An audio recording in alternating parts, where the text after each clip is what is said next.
Hello hello नमस्कार प्रणाम प्रणाम। हम गायक संतोष सांवरिया और हमारे बड़े भैया बहुत अच्छे गायक और हारमोनिया प्लेयर संजीव परदेसी जी और हमारे बड़े भैया लिटिल स्टार और इंडियन आइडल का बहुत बड़े तबला वादक प्लेयर और हमारे धर्मेंद्र भैया। आप तो देख ही रहे हैं कि हम 7-8 साल से एक साथ से जुड़े हुए हैं।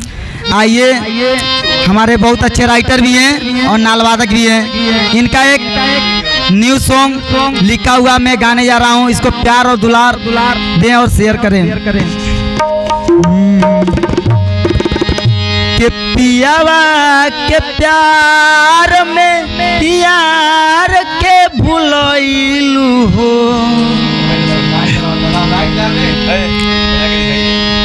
के पियावा के प्यार में पियावा के प्यार में समान के भूल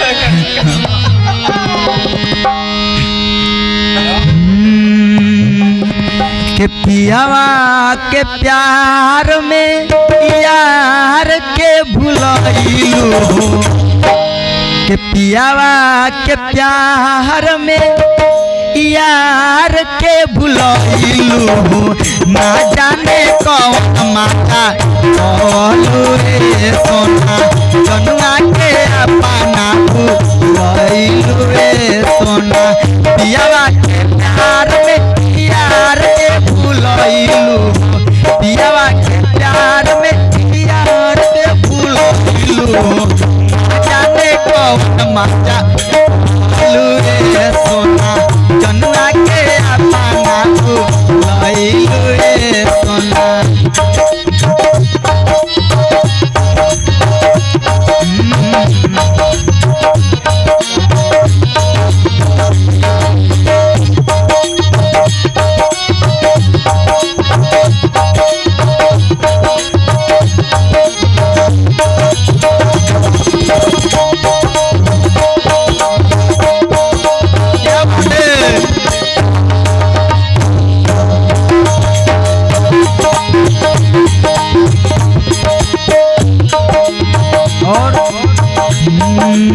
कहता लइका कोने भाव में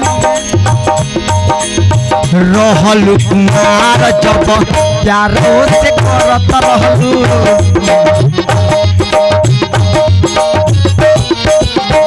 जनऊ से ज्यादा उसे ओकर ऊपर मरत रहलू।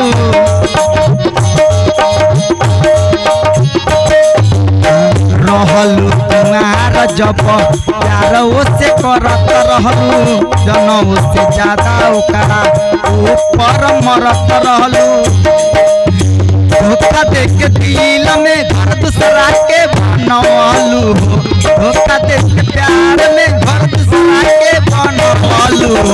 ना जाने कौन मजा कहलू रे सोना, जनुआ के अपना भुलैलू रे सोना। पियावा के प्यार में यार के भुलैलू हो, पियावा के प्यार में यार के भुलैलू। ना जाने कौन मजा कहलू रे सोना, जनुआ के अपना भुलैलू रे सोना।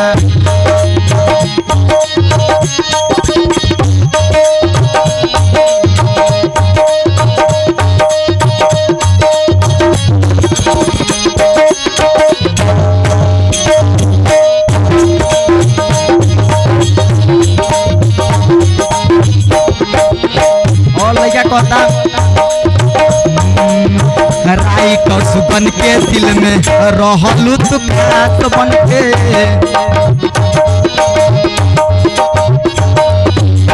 तोहरे फिक्र में जिंदा रहियो अबलास बन के।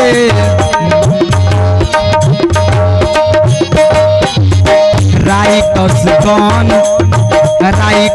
बन के दिल में रहलू तो खास बन के, तोहरे फिकर में संतोष जियस जिंदा लाश बन के। तोड़ी के यारी हमारा रोवा डह कइलू हो, तोड़ी के यारी हमारा रोवा डह लइलू ना जाने कौन मजा कइलू रे सोना जनुआ के अपना लइलू रे सोना पिया के प्यार में यार के भूलइलू पिया के प्यार में यार के भूलइलू ना जाने कौन मजा कइलू रे सोना जनुआ के अपना भूलइलू रे सोना ना जाने कौन मजा कइलू रे सोना जनुआ के अपना भूलइलू रे सोना ना जाने कौन मजा कइलू रे सोना जनुआ के अपना भूलइलू रे सोना ना जाने कौन मजा कइलू रे सोना जनुआ के अपना भूलइलू रे